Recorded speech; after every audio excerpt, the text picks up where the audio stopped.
So in this lesson, we want to discuss the concept of the argument and the modulus. We briefly discussed the idea of the modulus when we were describing that planar description for complex numbers. So if I'm given a set of points, A and B right over here, that's the wrong sort of thing.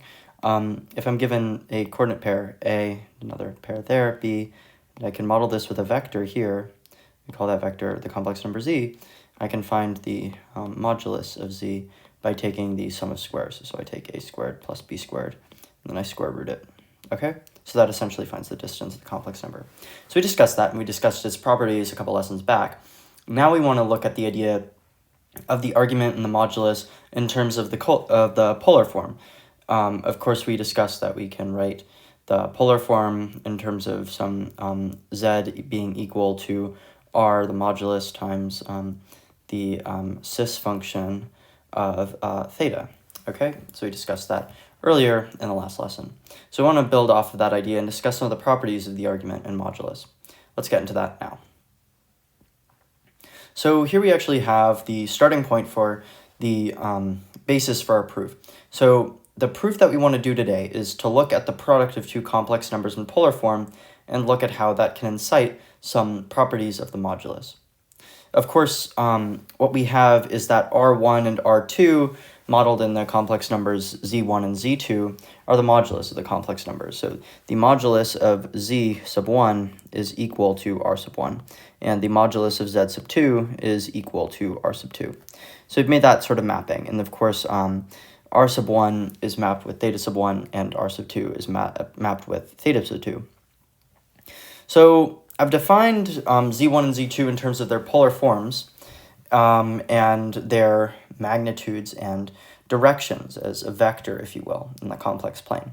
So what we want to do is we want to now multiply Z sub 1 and Z sub 2. So to do that, unfortunately, we're going to need to do quite a bit of arithmetic algebra. And of course, what you will end up doing is you will end up getting R sub 1 times R sub 2, but then you have all of this trigonometric business when you actually need to FOIL it out. So you're going to get a ton of products, but these products end up working really nicely because, of course, when you multiply I with itself, you get -1.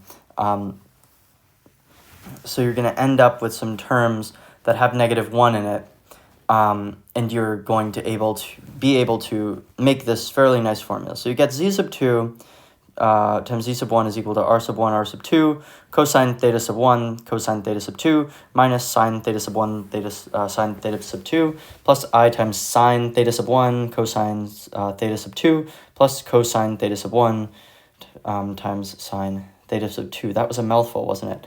Anywho, what we notice is something great within these parentheses. Here we have the cosine addition formula, and here we have the sine addition formula.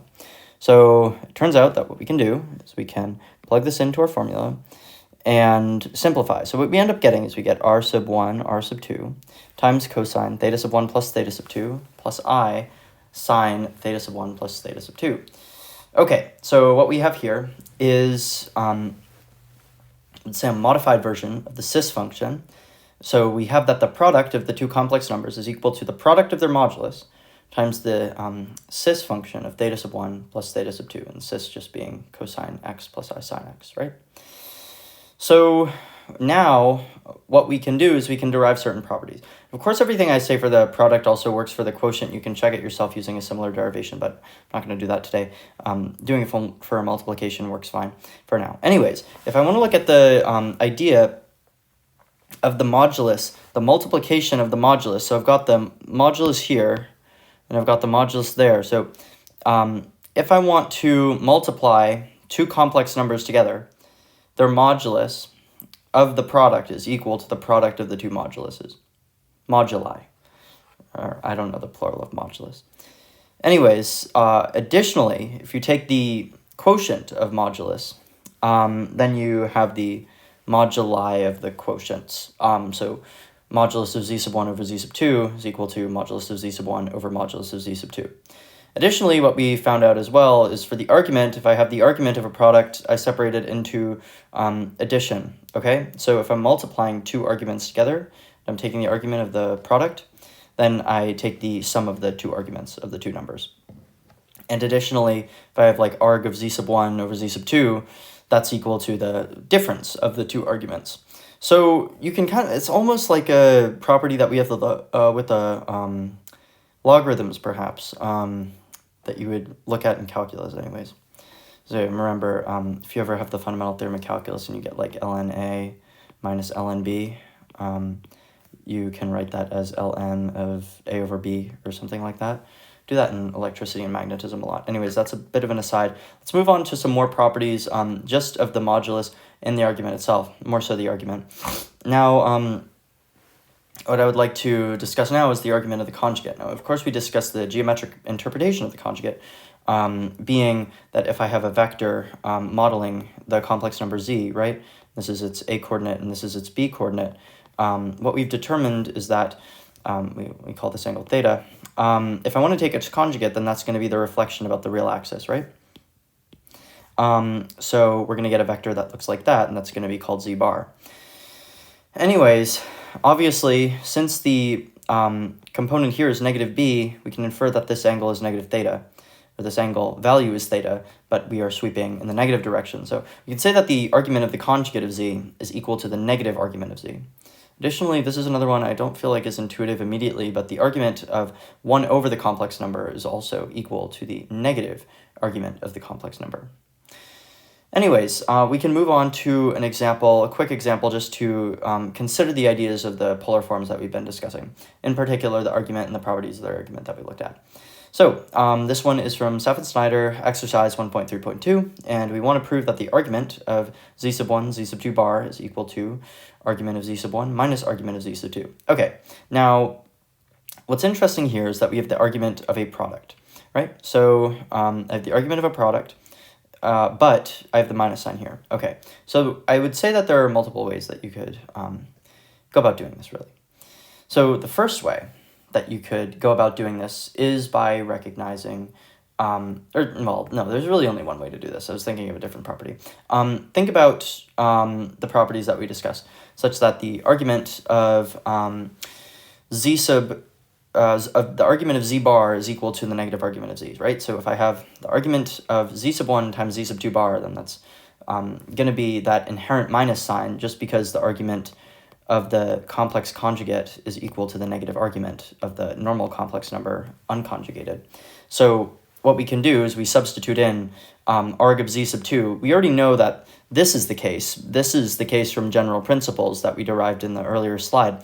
But of course, we know that arg of z sub 2 bar is equal to negative arg of z sub 2. So then you can make a direct substitution such that we get the final statement that the argument of z sub 1 times z sub 2 bar is equal to argument of z sub 1 minus argument of z sub 2.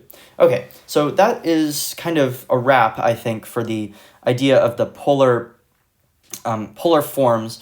I would really think that it would be fairly trivial at this point to understand this sort of thing, just because we've dealt with it so much in calculus, and I'd say even like ad nauseum and multivariable when we need to deal with the spherical coordinates and all of that business. That got a bit messy.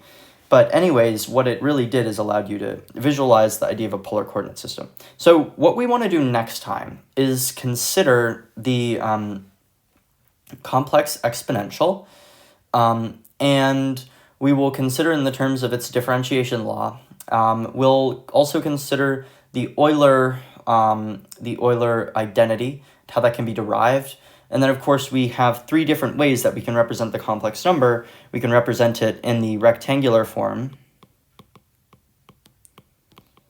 We can represent it in the polar form. And we can finally represent it, of course, in the exponential form.